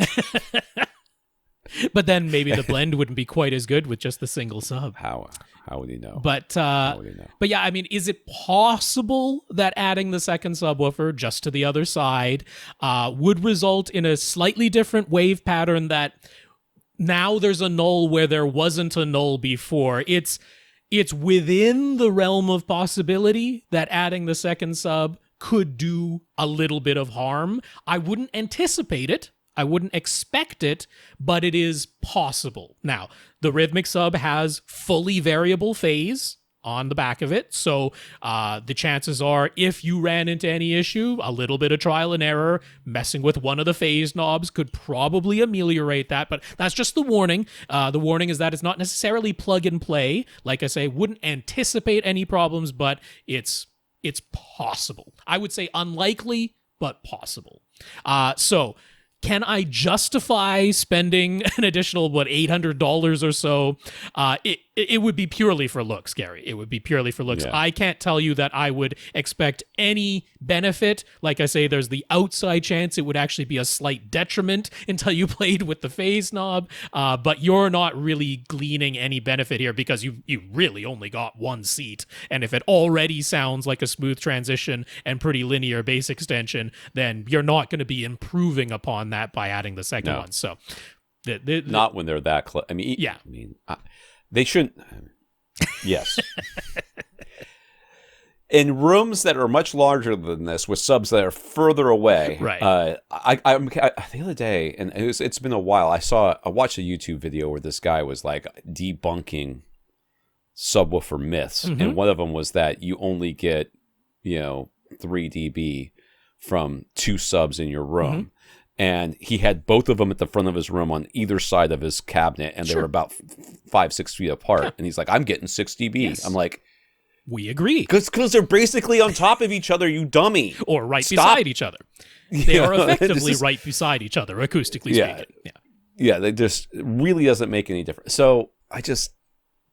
Yeah. Well, it's details and nuance, Tom. The internet is not particularly good at details and nuance. You just hear one sentence. Absolutes. Yes. Absolutes in loud voices is all it is. Dale. Dale asks, which microphone stand do we recommend for holding the Odyssey mic for setup, or a U-Mic 1 for measurements? So that's two totally different things. So the Odyssey mic... really. I mean, they're both lightweight. We're not talking about heavy microphones in either case. That is true. Yeah. But for me, with the Odyssey one, it has a little threaded insert on the bottom, and you just attach it to your tripod that I, as an old person... uses for his camera, which is also currently holding the camera that's facing me right now. So if you're watching me on YouTube, this stand costs, I think, maybe $20, and I've been using it for the length of this. I bought it for this podcast. For the length of this podcast, it is falling apart. I was just working on it before because, like, I don't know what you call it, the little leg supports that slides up and down when you accordion it in and out. It just comes right off the bottom of the center pole. I can't figure out what broke, but it's broken. So, but it stands perfectly fine. And all you need to do is use. I mean, you're just trying to get the mic to be up in the right location, and that's all I use. I just use a microphone. Now when I'm using the U-Mic 1, I use a boom mic stand like the one I'm using right here, which has a little I'm not this microphone that I'm using is different, but if you think about the mics that you normally see comics or singers using where it slides in and out, they usually come with something like that. Yes. And what I'm using, if you're looking at YouTube, I'm using a microphone with a boom arm. But I mean, I use this microphone stand with a boom arm for both. I use it for Odyssey and I use it for U-Mic 1. My point of mentioning that both of them are lightweight is you can get away with a very inexpensive microphone stand. So just on Amazon, they have one from a brand called Samson, Samson, the MK10, which goes for $24. Is it the sturdiest, heaviest, dutiest thing that's going to handle, being trucked around for professional purposes? No. Is it fine for your U-Mic 1 or Odyssey microphone? Absolutely. At $24 will get it done. Now, sometimes Amazon's own Amazon Basics microphone stand with boom arm goes on sale. It's not on sale at the time we're recording this, so that makes it $38. So I see no reason to spend $14 more than the Samson, but I have definitely seen that Amazon Basics go on sale for $19.99. And if it does that, then it's $5 to $4 cheaper than the Samson, at which point go ahead and get the Amazon Basics. Because again, is it super heavy duty? Absolutely not. Is it fine for an Odyssey microphone or a U-Mic 1? It most certainly is. So one of those two is very easily to find and very affordable, and that's what I would get. The one on my mic says on stage stands. Sure. I don't know. I mean, what mine's that a is. Yorkville, so there's lots of other brands out there. That just whatever. Just pick the one. So the typical advice when it comes to setting your audio output. Well, who are we talking to? Dale. Yes. Okay. The typical advice when it comes to setting your audio output format from any given source device is to use Bitstream, correct? Usually, yes. That's usually what we want to do. Yes. Yeah. But on this Apple TV 4K, the available audio output formats are Auto, Atmos available, Dolby 5.1, Dolby Digital 5.1, or stereo. It seems pretty obvious that Auto, Atmos available, which I guess is one. Yeah, it's Auto, Atmos available. Things. Yeah. Is the correct setting, but that results in his TV, his AV receiver saying it's receiving PCM audio, and the front panel says multi-channel in. Is that the same as Bitstream? He wants to make sure he understands correctly. It is not. It is. Yeah. It is when you see multi-channel in, it means that your source device has done the decoding and is not bitstreaming out. So you are just getting it. So if you have an Xbox One or an Xbox One X, you have the option to bitstream, and you have the option to send out a specific uncompressed PCM. Uncompressed that is PCM. an option, yes. And what it'll do is you'll see multi-channel in with the uncompressed PCM. You'll see the multi-channel in, and you'll have basically no idea what's going on as far as what speakers you're getting. But to add insult to injury, if you do have it output Atmos, it just takes the uncompressed PCM, shoves it into the Atmos container, then in front of your receiver says Atmos. But like last night with, it was saying Atmos, but last night when I was watching Gravity, I walked to the bathroom, which is at the back of the room. Rear speakers weren't playing anything. So there was no up mixing going on. So just so you know, not every device, if you set it for Bitstream, will actually give you Bitstream. So yeah, let's break down what's going on here. The main way to understand this is PCM, which stands for pulse code modulation. For everything other than super audio CDs, which use a thing called DSD, Direct Stream Digital. For everything besides super audio CDs and Direct Stream Digital DSD downloads, everything else eventually ends up as pulse code modulation. Eventually it ends up as PCM. That's all audio ends up there. That is basic, uncompressed, nothing has been done to it. Digital audio is PCM. So the question is, where does the audio become PCM? Does it become PCM inside of your AV receiver, or does it become PCM inside of the source device sending out the audio?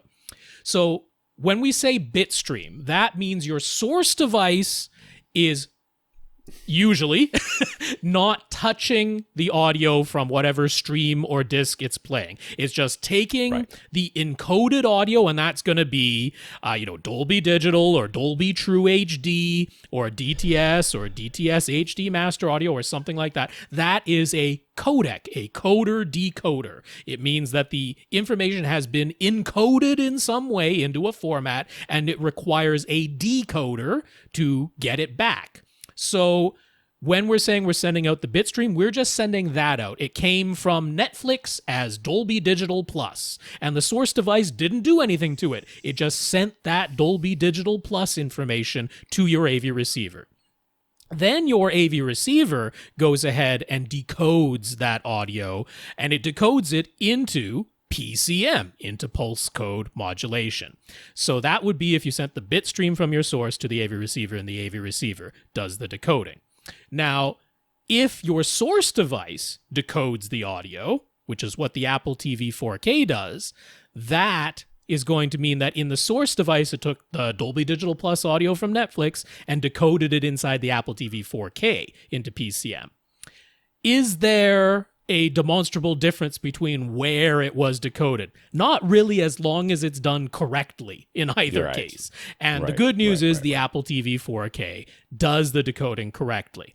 So how are we getting Atmos audio from an Apple TV 4K? Because usually we're trying to use the Bitstream audio in order to retain whatever was just coming from the source. So normally we'd be looking for a Bitstream output when we want to do Atmos, but we have been able to get Atmos from the Apple TV 4K, even though it's doing the decoding first and sending it out. So there is a version of Atmos that is referred to as Dolby Atmos MAT, M-A-T. Metadata, I'm forgetting what the M-A-T stands for at the moment. Audio transmission, I think it is. Metadata audio transmission. So what's happening there is it's a way that they can attach the Dolby Atmos metadata to pulse code modulation coding. They can attach it to the directly uncompressed coding. So the long story short is that it works. On the Apple TV 4K, it all works out fine. And you end up with what you're supposed to have, which is properly decoded audio into PCM. That would have happened either in the source or in the AV receiver. But the Apple TV 4K is able to retain the Dolby Atmos audio by using this Dolby MAT format. So yes, the technical answer is Bitstream the same as what comes out of your Apple TV 4K? Technically, no. Technically, those are two different things, but the end result works in either case. So that's the good news on that front. When we're talking about something like an Xbox, it's doing things a little bit differently and not exactly the way that we would necessarily want it to. On the Xbox, it, like the Apple TV 4K, is decoding everything first into PCM inside, but then it is sticking everything into a container of some sort. So that means that you're not necessarily getting the upmixing that you want. You're sort of at the mercy of however the Xbox handles things, and that's why we're always, sort of complaining about what ends up coming out of an Xbox. So as you might have noticed, I'm just continuing on here. I've lost Tom's Skype connection, so I'm going to try to carry on while at the same time in the background trying to get Tom back on Skype. I'm not exactly sure what the problem is, but that's going on in the background here. So our next question came from Terry. Terry's emails were the victims of our email server issues that we had going on last week, so definitely apologize that those got lost in the shuffle somewhere, but huge thanks to Terry. He listened and he double checked. He was like, hey, did you get those emails? I didn't hear my name mentioned. So that's exactly what we want people to do if and when that ever happens. So thank you for doing that, Terry. And hopefully we're doing a make good here. So Terry, he has the 13 foot by 20 foot by 8 foot room with 2 rows of seats. The first row is 9 feet from the screen. The second row is 15 feet from the screen. He's got an acoustically transparent screen, and he's got 3 feet of space behind the back row. So all of his speakers are golden ear speakers going all around, and he went with the sort of crazy 3 receiver setup so that he could go beyond 11 speakers. He was using a Marantz receiver that could do 11 speakers, and then he was using the crazy 3 receiver setup with 2 additional AV receivers so that he could matrix top middles from his front height and rear height signals. So good news is I've got Tom back. I'm not sure what the glitch was, but I've started in there with Terry's, as you can tell, Tom. And I'll finish out that paragraph so that it doesn't leave you too hanging there. Golden ear speakers all around at floor level for Terry, and then he was asking if he should get a Denon X6700H receiver, and he was wondering if that would result in a more than a marginal gain versus what he was already using, just having everything built into the one AV receiver, but on the sound quality side, wondering if he get more than just a marginal gain. He was very curious about trying the Auro-matic upmixer to see if that would please him more than what he's hearing right now, and since he wasn't fully satisfied with his current immersive audio setup, he was hoping the X6700H and perhaps Auro would be the key. So on to his first question there. Yeah, internet went down. No, what happened? Okay. I'm hardwired, so I mean, it might have been my side. I don't know. So no, I don't know what's it was not. Okay. It was definitely my side. My internet went down. I did see the internet provider Okay. vans in the neighborhood yesterday, so maybe they're working on stuff. Okay, so in terms of his dissatisfaction from Atmos and THX, he does feel they are less detailed and distinct than he would like, but they also just don't sound natural. They don't convince him that he's in a real environment, and a lot of the time, there doesn't seem to be much of any movement going on overhead. More like lazy mixing, where it's just a bit of the musical score or sounds just locked into certain overhead positions as if they were channels. Mm-hmm. He realizes most of that is probably down to the recordings themselves and not his AV receiver or speakers, but that's why he was curious about using the Automatic upmixing instead. So as it turns out, Accessories for Less reduced their price on the refurbished X6700H even further, so he snapped one up. Some people aren't actually asking us questions. They're just asking us for permission. Yes, indeed. Is what they're doing. So he'll be able to experiment on his own with his current speakers and positioning, but he's still curious to know. Wilfred Van Balen from Auro has claimed that the 30-degree elevation angle was based on research into human hearing and that it results in the most natural sounding response. He was able to patent the Auro 3D system. Anyone can patent anything if they try hard enough. That means nothing. Actually, the patent system has gotten to the point where if you are just a normal person trying to patent something and you aren't willing to pay to jump the line to the front of the line, you could be waiting half a dozen years before your patent comes through. So it's now a pay-to-win situation over there. Not that there's anything necessarily wrong with that, but that's some straight-up it's not capitalistic really BS quite what it was what intended to be and when it was originally thought up. Yeah.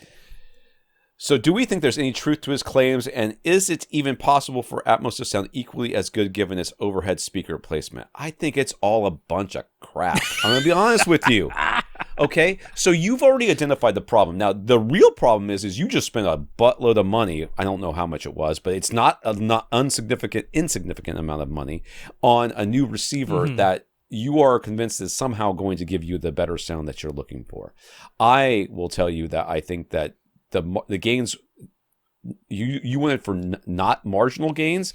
I'm not expecting very marginal gains at all. I think it's going to sound almost exactly the same no matter what you use.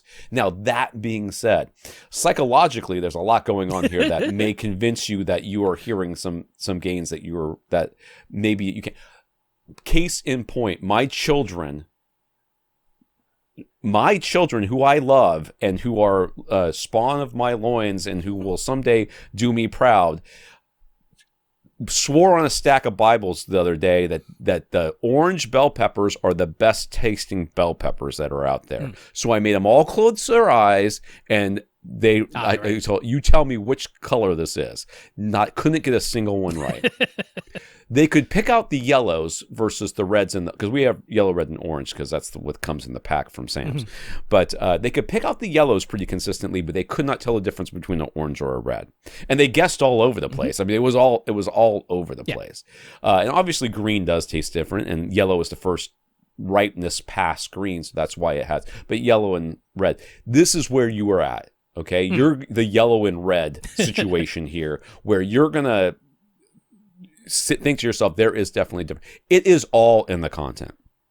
Well, yeah, I mean, all in the mixing. Any of the things that you talked about, distinct sounds, moving sounds, using the Automatic upmixer instead of just the Atmos decoder or the DTSX decoder, that's not going to help you at all in that. Bit of difference. Not one bit of difference. It's not going to make any bit of difference in that, because if the sound wasn't moving within the channels that already existed, it's not as though the Automatic upmixer is somehow magically going to make them move now. It's not going to do that. If they were static sounds in the original mix, they're going to remain static sounds when the Automatic upmixer is applied. When it comes to being distinct, it's even a little bit less so with the Auro, because as I detailed the last time we talked about this, the Automatic upmixer is just duplicating what is in the speakers that's directly below the height channel. So front left and right, surround left and right. It is just duplicating what sounds are in those floor level channels, but doing so with a slight delay and a bit of a high frequency roll off applied to it.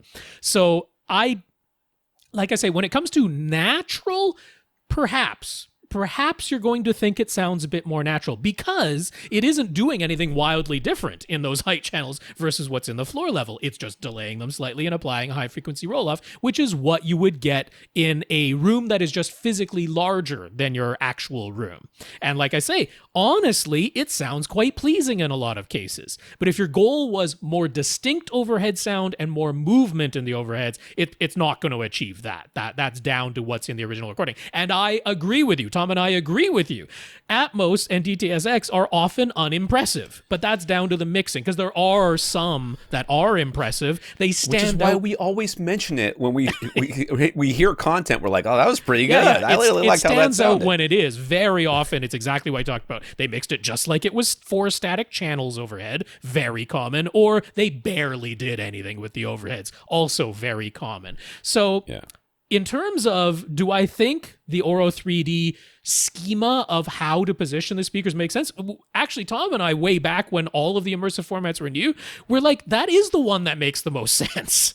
He's not wrong. The research about having them at the 30-degree elevation angle, which by the way is also allowable in Dolby Atmos and DTSX, that's what they refer to as the height instead of the top, is 30 degrees elevation. So you can do it in Atmos and DTSX as well. Sort of answering the last question, is Atmos capable of sounding equally as good? Yes, it absolutely is. And in fact, you can have more distinction in Atmos because it allows as many as 10 overhead speakers if you really wanted to. But the whole notion and study behind 30-degree elevation angle, essentially just duplicating what's already in the floor level channels, but with that bit of a delay and high frequency roll-off applied, that actually all does make sense. Like we kind of said the Auro 3D schema is the one that makes the most sense and is probably the easiest to explain to people because just take the speakers you just have put and one then speaker up and put one above it. put them directly above. We quite liked that, but the format lost. So in reality, we can't keep arguing that this is the way it should be done. It's Right. It's like arguing that HD DVD should have won. Well, too bad it didn't. Right. Well, and when DTS and Dolby both set their speakers in the exact same location, Yeah. and Auro was the one that didn't, I was like, boy, you guys messed up. Yeah. I mean, as right as you may be, it doesn't make any difference. Like when you're cycling, there are a lot of times people are like, oh, I should, that car should have done this. I'm like, dude, you can be right or you can be dead. And in Auro's 3D, in Auro 3D, yes, they may be right, but they are now currently dead, and they are no longer going to. It's not feasible. If they wanted to be a viable contender to these other things and still be, they should have figured out a way to use. I know it's not what they wanted, but this was the other option. All right. He double-checked the specs of all his Golden Ear speakers, and while they say compatible with 8 ohms, it turns out they're actually 4 ohm nominal. Prior to getting the 6700H, does he have it already? Well, he ordered it. I mean, he ordered it. Okay. Yeah. He was powering all 7 of his floor-level channels with his Marantz SR6011. Excuse me, and that was actually 9 speakers since he has 2 pairs of side surrounds wired in series. His 6 overhead speakers were powered by the other 2 receivers, 3 speakers each. First of all, what does compatible with 8 ohm even mean? And since they're actually 4 ohm, is it possible he's been underdriving his speakers the whole time? You would know. Okay. Right. You would know.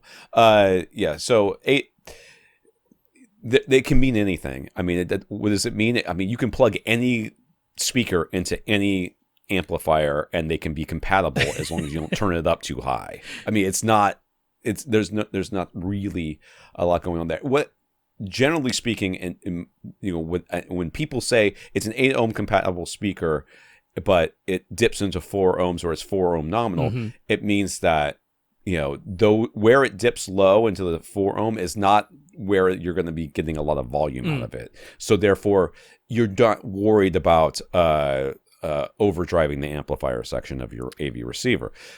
That said, if it's the surround speakers or whatever, they're so close to them anyways. They never really get that loud. I mean, that's just kind of what happens. Yeah, I mean, his room is not gigantic. We're talking about 13 feet wide, so there's no way your surround speakers are super far away from you. It's just not physically possible.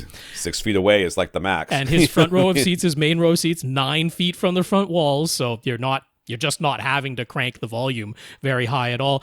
They're actually, in my opinion, doing a bit of a favor by saying compatible with 8 ohm rather than just listing it as 4 ohm, because that's going to prevent most people from looking for the 4 ohm setting in their AV receiver, which, as Audioholics has detailed and cried about many times, just chokes the power coming out of your AV receiver. It's much better to leave your AV receiver set at its 8 ohm setting at all times, regardless of the rating of your speakers. It is there, we have to say, technically as a safety precaution. If you have speakers that are rated at 4 ohm and they dip down to under 3 ohms, so at certain frequencies, for a safety concern, that's the reason AV receivers have that alternate setting. But basically what Gurinder is doing by having it listed as compatible with 8 ohm is preventing the vast majority of people from ever looking any further and ever looking for the setting in their AV receiver for anything other than 8 ohm. Just leave it at 8 ohm, it's fine. That's how you actually get the most power out of your AV receiver,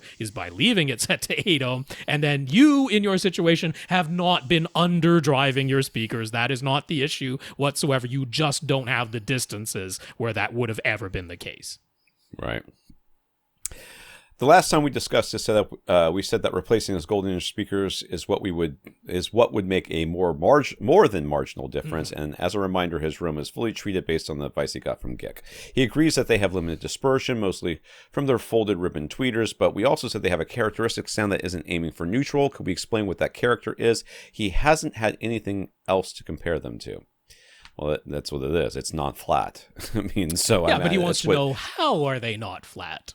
So, I mean, yeah, if we look at the NRC measurements, which they've had in Soundstage Network or Stereophile even, has had the NRC up in Canada measure those speakers. It's a bit of a smiley face curve, not at all surprising, as many speakers are a bit of a boost in the bass and the mid bass, and then a more than typical boost in the treble. Now, a good deal of that is because we're looking at the on-axis measurement first. That's the one we see first in those NRC measurements, is on-axis. And on-axis, they have a substantial slope upwards in the treble. So it's a crooked smiley face. It is going up more in the treble than it is in the bass. It's quite flat through the lower mid-range and even most of the bass. It's quite flat. It tips up a little bit, as we sort of suspect with the Gurinder design with those subwoofers built in.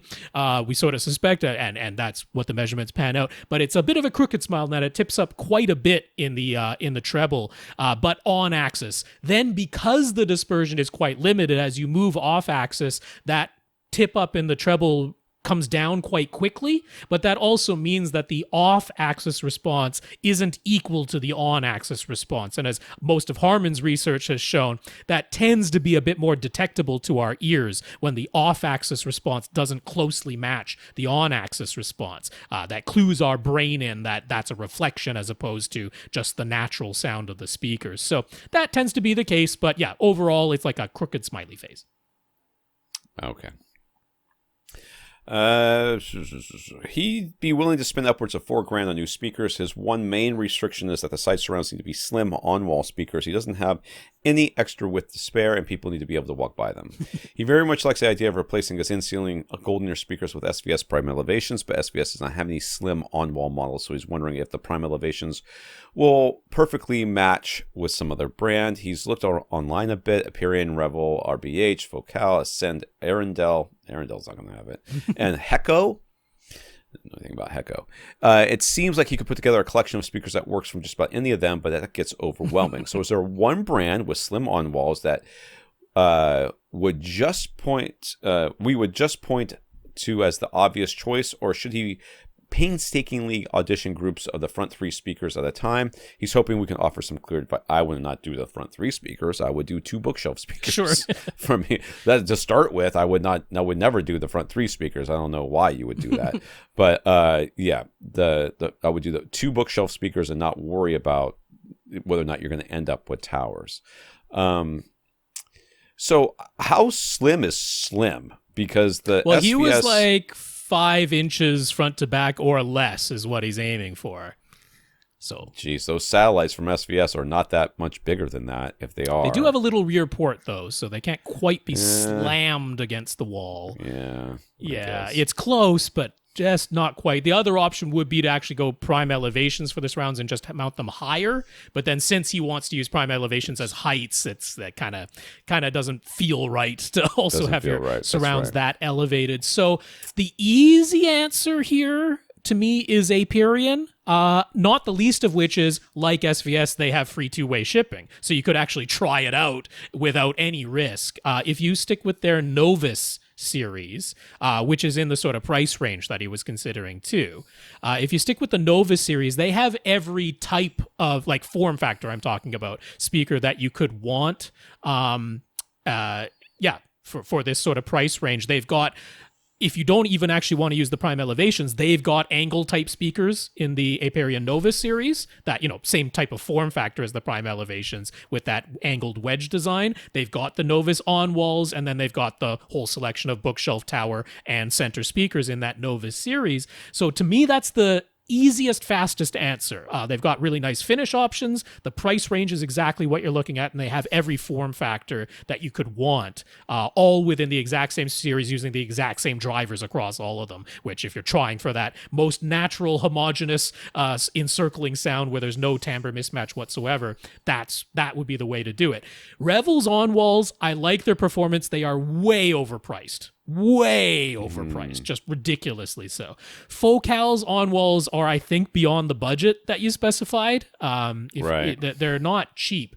Ascend does have the HTM200 SEs, so if you went with what's now called their signature series, the SE series, all around, that's definitely within the price range, but the HTM200 SE is the slimmest, and if you have the grills on, which I imagine you would, it does end up about 6 inches deep, which is a little bit deeper than what he said he wanted in his email. There are the Sierra Lunas. They would fit just barely within the depth that you want, but we'd be blowing the price range because those are up to $1,250 for a pair, for a pair of them. So we'd be blowing the price range.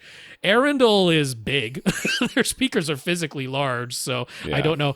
Heko, I don't know anything about. I know Audioholics has sort of profiled them just recently. I don't know anything about them, so I'm not going to say no, but I just don't know anything. But to me, the easy, safe answer is AVRant. And like SVS, free two-way shipping. So I would point you there first because if it doesn't work out, you haven't wasted a penny. So I feel pretty comfortable saying go with some AVRant Novus speakers. That'll work out really well. Okay. Mark has an Onkyo TX RZ730 receiver. It's THX certified and it has some THX settings he'd like to ask us about. Don't use them. But he wants to know. As far as room correction, it only has Onkyo AccuEQ. It has a setting called EQ for standing wave. What is that? Does it really eliminate standing waves from the subwoofer? It does not. Certainly does not. Yeah. No. It is. First of all, okay, AccuEQ for our general advice to start with. Okay, THX, any sort of THX sound mode, turn it off or don't use it because it generally doesn't do good things, generally speaking. Now, the THX certification, I feel, still has some validity there because they are testing the amplifier section, the crossover implementation, and a bunch of other stuff, which means that you are getting a receiver that has been through some sort of testing to make sure that it is working properly, or at least the way that you expect it or we expect it to work. So there is some value there. The fact that their DSP modes and their whatever modes are crap is the same as buying a Yamaha because they've got a bunch of DSP modes that I tell you not to use. This is the same thing. The AccuEQ in general, we have no problems with you running it because it does set distance and trim levels just fine. But after that, turn it off. Yeah. Because it's not very good. So, if this is the receiver you have, that would be the general recommendation. So anything that tells you that it can fix a standing wave in your room and isn't a tuned absorber or a tuned Helmholtz resonator, I'm gonna look at it with a side eye. That's for sure. Yeah, for sure. Yeah. So just to be clear, the EQ for standing wave, that is part of the AccuEQ system in the Onkyo receiver. It has nothing to do with THX. EQ for standing wave has THX has nothing to do with that. It's just part of AccuEQ. It is a bandwidth limited equalizer, which means it does not, if you just use the EQ for standing wave, it is not attempting to equalize the mid-range or treble. It is only attempting to equalize the bass frequencies. So it's just band limited. That's all it is. Versus AccuEQ room calibration equalizer, which is full range. That's going across the entire range. So if you go into the quick menu, it's the Q button on your Onkyo remote, and scroll to the AccuEQ section, you can turn the EQ for standing wave on or off, independent of the AccuEQ room correction equalizer. So it's basically just a way of EQing only the bass rather than the entire full frequency range. However, people have measured what it does, and it is exceedingly limited. It essentially will only boost or cut by 3 decibels. That's all the EQ for standing wave does, which means, A, there is no way to equalize standing waves anyway, but this definitely wouldn't be able to do it by only having a booster cut range of 3 decibels.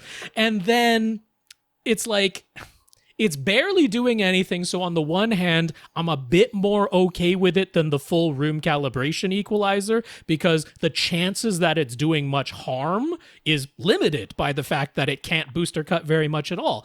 But it still has the same problem as the full AccuEQ room correction equalizer, which is that it only takes a single measurement position. It does not move the microphone to anywhere other than a single measurement position, which means you very well, in fact, are likely to be doing more harm than good. You're likely to be maybe helping that one seat a little bit, but probably making some other seat worse in the process. So the EQ for standing wave, I will just say I'm more comfortable turning it off, just like I'm more comfortable turning all of AccuEQ off. But if you used the EQ for standing wave, because it's so limited in what it does, the chances of it really doing a lot of harm is very, very small. But at the same time, why even bother? Because any benefit it might do is also very, very small. So yeah, that's sort of the end of that. But it's a bit of a weird thing to have. It's 100% much more marketing than anything actually useful. It's got a nice, sexy name, though. That's why they put it in there. I mean, that's why they put it in there. THX REEQ, or REEQ. That's the high frequency roll off, right? Yep. It sure is, as we detailed with Infinite Gary's question about it. Yep. That was there for DVDs that were THX certified, that just took the original cinema mix, which had too much high frequency information in it, and applies roll off. But the huge inconvenience of it is, if you turn it off, which you would probably want to do with everything other than a THX certified DVD, and I'm not a Blu-ray, not an Ultra HD Blu-ray, only DVDs had this, and only the THX certified ones. So that's pretty small in our collections these days. But if you turn it off, then the next time you cycle through the listening modes or turn your receiver off and back on, REEQ will be back on again, and there is absolutely no way to change that. So more of an inconvenience than anything else. Right. He says THX Loudness Plus. Does this do the same thing as Odyssey Dynamic EQ? What about Dynamic Volume? And does AccuEQ need to be on in order for Loudness Plus to work? My understanding, and I have not looked at this in a while, because I did do an article on curves of equal loudness on AV Gadgets, and I did look up what all of them were. So I'm trying to scroll through real fast to see if that's the one for THX. But THX does not like to play with other people. Like, when they come to their ballpark, they tend to supersede all other things. Yeah. So just assume that when you turn on the THX mode, anything else gets turned off. Like, it just it doesn't turn off equalization. There were THX things that were part of an AV receiver that also had Odyssey, and it doesn't turn the Odyssey equalization off completely, but REEQ would supersede the high frequency roll-off of Odyssey's natural roll-off in its target curve. And yes, Loudness Plus is THX's version of curves of equal loudness. loudness. It is the closest thing you have in this Onkyo that you have, the RZ730. It is the closest thing you have to Odyssey Dynamic EQ. It is the thing where if you are not listening at full reference volume, if you have turned the master volume down some amount below reference volume, it is attempting to boost the bass and some of the surround effects to keep them all audible. They might drop below the threshold of audibility if you turn your master volume down below reference volume without it. The problem is THX Loudness Plus can only be used in the THX listening modes, and the THX listening modes do not go beyond 7.1. There is no THX listening mode for Atmos. There is no THX listening mode for DTS-X. So you can't apply THX Loudness Plus to Atmos or DTS soundtracks in this Onkyo because there just is no THX listening mode for those formats. You could use one of the THX listening modes for 5.1, 7.1, or stereo content, and that would let you use Loudness Plus. It is not the same thing as Odyssey Dynamic Volume. Odyssey Dynamic Volume is just making loud things quieter and quiet things louder, trying to balance out the volume level across everything. THX Loudness Plus does not do that. And AccuEQ can be on and still apply THX Loudness Plus. It does not need to be on in order to apply THX Loudness Plus. THX Loudness Plus just requires that you use a THX listening mode. That is the requirement. He said there's also Dolby Loudness Management. What is that? Can you and should you have it on at the same time as THX Loudness Plus? So we've already kind of addressed that that's not going to be the case, and I'm not going to let you do that. Well, but yeah, actually, this one will. Yeah. The loudness management, isn't that the dynamic range compression? No. Dolby Loudness Management is just dialogue normalization. So it only applies to Dolby True HD soundtracks. That's the only thing that Dolby Loudness Management applies to, and it is the dialogue normalization. It should be on. I don't actually know why they even give you the option of turning it off. It's a little bit like that low pass filter for LFE thing where I'm like, why even give people the option of messing it up? It should be on. Dialogue normalization is part of Dolby True HD's standard, and it should be on, and it can be on at the same time as THX Loudness Plus. It's one of those settings I don't even know why it's there. And lastly, what is Dolby Volume? That's the one you were thinking of. That's the one I was thinking of, the dynamic range compression. Yes, so Dolby Volume is Dolby's version. If we are familiar with Odyssey's dynamic EQ and dynamic volume, then Dolby Volume is Dolby's version of those two things together and inseparable, unfortunately. It is curves of equal loudness and dynamic range compression all bundled together. So if you have Odyssey and you have dynamic EQ and dynamic volume both turned on, that will give you a very similar effect as Dolby Volume. Now, Dolby Volume gives you at least three levels, low, medium, and high. So that's like the amount of dynamic range compression that it's applying. Odyssey Dynamic Volume does the same thing. It gives you low, medium, and high levels of it in terms of how much dynamic range compression is being applied. But there is no Dolby Volume setting that has no dynamic range compression and only curves of equal loudness, which I wish it would, but it doesn't.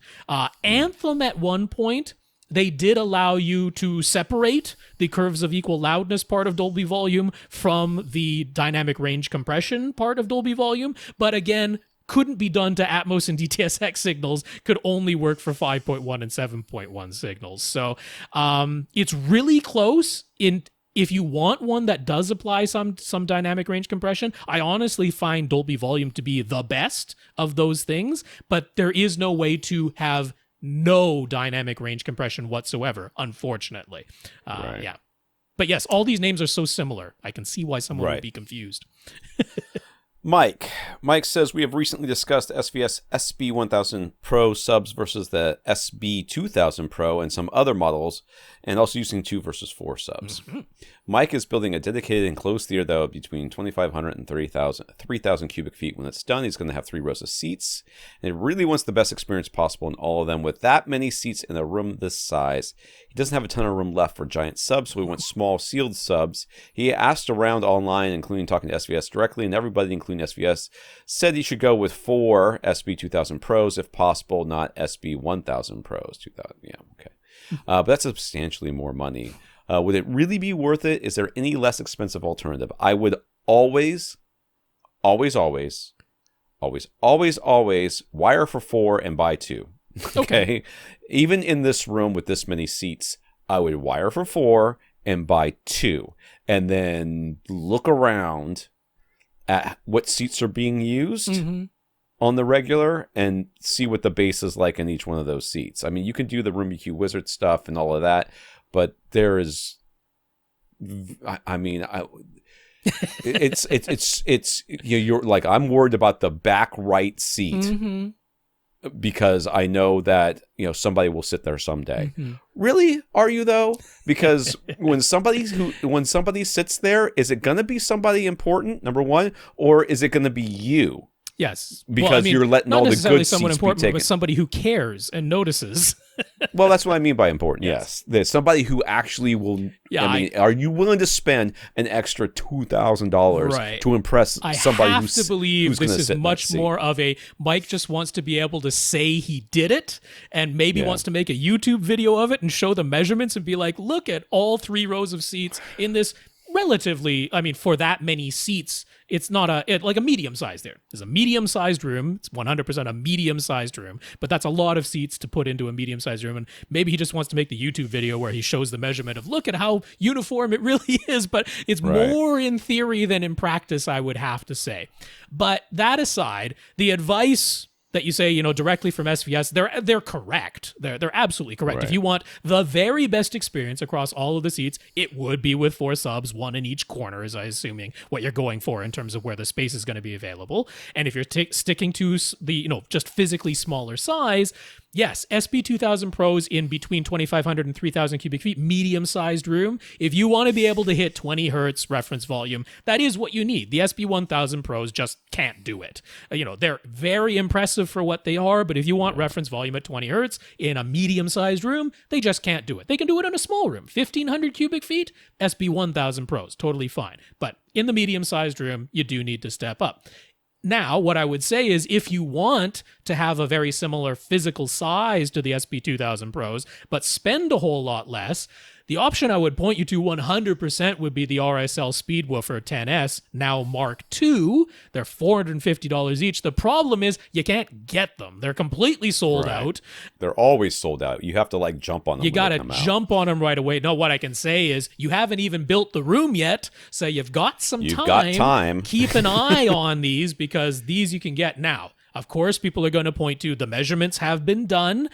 They have 2 modes now. They have a music mode and an LFE mode. Why you would ever use anything other than the LFE mode, which gives you the greatest extension, is beyond me. They are flat to 25 hertz in the LFE mode, and then because these actually are a ported subwoofer, the RSL Speedwoofer 10S Mark II, it has a slot port on the back. It does have the pretty steep roll-off below 25 hertz. So are you getting 20 hertz maximum output? Not quite, but it can play louder than the SB2000 Pro above 25 hertz. So the 20 hertz output is actually really, really similar. That's why I'm saying you're getting basically the same physical size, basically the same 20 hertz output, but at a substantially lower price. So that would be the one to watch for. If you were even considering SB1000 Pros just because of price, then you will definitely be happy with Speedwoofer 10S Mark IIs instead of SB1000 Pros. You're getting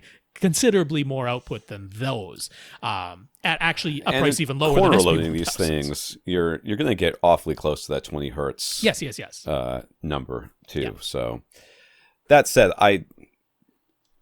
if it were me, I would probably just get the 2000s. The 2000 Pro, sure. And call it a day, and then tell myself if it becomes so important that one seat that nobody sits in. Yes. For my ghost and guests. as Gurinder rightly reminded us, you haven't built the room yet. You might not have the money for any of this stuff. This is all future 4 planning. subs seems like a good idea until you're like, oh, I didn't budget for drywall. That's right. Drywall?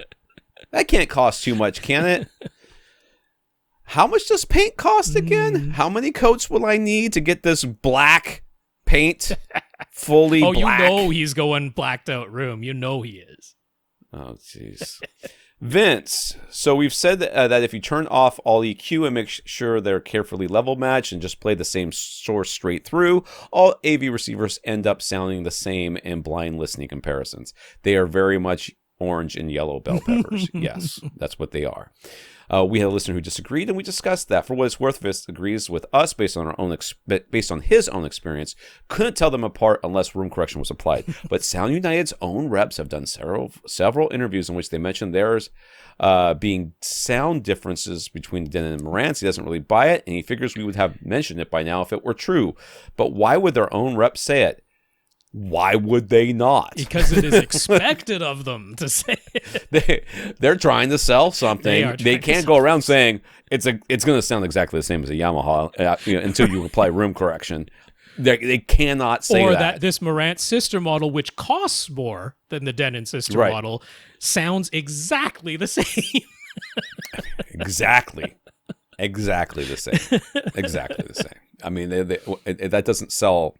Well, I'd like we say over at Audio Science Review when they did the measurements of the pre-out sections, it turns out the Denons were a tiny bit cleaner. Like, again, imperceptibly, but in terms of just objective measurement, when you're, what is the name of that testing rig that Gene has it too for Audioholics? The whatever. It's out of my brain right now because we're 2 hours into this thing. But I mean, according to the testing rig, the Denon was ever so slightly cleaner than the more expensive Marantz sister model. So there's really no it's marketing. It's expected of them, right? It's like listening to Ed from AV forums in the UK, right? He's repeating all the audiophile things that we've heard for years and years and years, have been demonstrated to not be true at this point anymore, but it's expected of him to say it. It's expected of him to have it in the reviews. If he doesn't, his audience will not listen to him anymore. I don't even know if he believes it. He just knows he has to say it at this point. And it's the same with the Denon and Marantz reps. They have to say it because there are the whole crowd of people who are like, I know the Marantz cost more, but I always get it because it just sounds that much better. And it's like, you're going to tell them no when you're a rep for Marantz? It's very similar as with political pundits these days. Like, some political pundit cannot switch political sides and have their followers go with them. It's just no one's got that kind of sway. They say something that their followers don't agree with. Their followers leave and go follow somebody else, and that's what happens in audio. It's by far the safest thing to do as a representative because if you come across the person who says, "Oh yeah, I know Denon and Marantz, coming from the same parent company, but I just feel better about the Marantz," and they're like, "Yeah, you're right, man. And like, here's the differences that we do, the slight differences we do in the chips and the engineering, and that's where the difference comes from." And then silver this and solid core that or whatever. It's just a bunch of. And then right beside them, they talk to the person who says, "You know what? I mean, I've heard that the Marantz has some slight differences, but honestly, for my money, the Denon, it's just like, it sounds great to me, and I've never had a problem." They go, "You're right. You're absolutely right. It's the top value." Like, it just makes everybody feel good when you say, no matter what they say, they're right. So that's all that is. All right, who we have left? We have Aras. That's it. All right, one big long question for Aras because I tried to scroll past it to see what was down there, and there's a lot. Okay, we want to thank our listeners of the week. We want to thank our 138 patrons over at patreon.com who signed up to become ongoing supporter of the podcast. And we want to thank Dan for sending my parents a Harmony Elite remote, which is working perfectly so far. Excellent. So patreon.com/AVRant podcast is the place to go to sign up for an automatic monthly donation. Big thanks to our 138 patrons over there. And yes, Dan, you are listener of the week. Once again, thank you so much for helping out Tom's parents. We also want to thank those who have written in to thank us. So for keeping the podcast going. So thank you to Dale, Terry, Aras, Gurinder, and Mike. So thank you to all of you. Audio Precision. That's the name of the testing thing that everybody uses Whatever. for the. It was bugging me, and it came to mind. I didn't look it up. It popped back into my memory. So that was it. I don't want anyone to think Rob doesn't know what he's talking about anymore. Audio Precision. It came back to me. Dale, Terry, Aras, Gurinder, Mike, thank you all very much for the notes of gratitude to us for keeping the podcast going. Big thank you to everybody who continues to listen and send in your questions. And if you want your question answered, all you have to do is ask. You ask by emailing us at question@avrant.com. For AVRant, I'm Tom Andrew. And I'm Rob H. Now stay in and listen to something.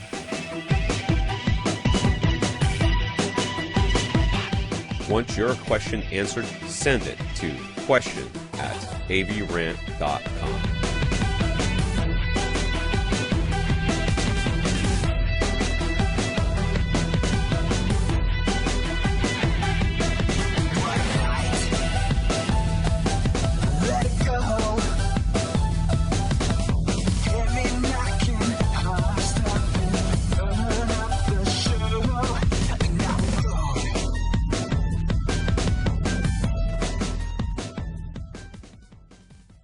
This is AVRant. Now go out and listen to something.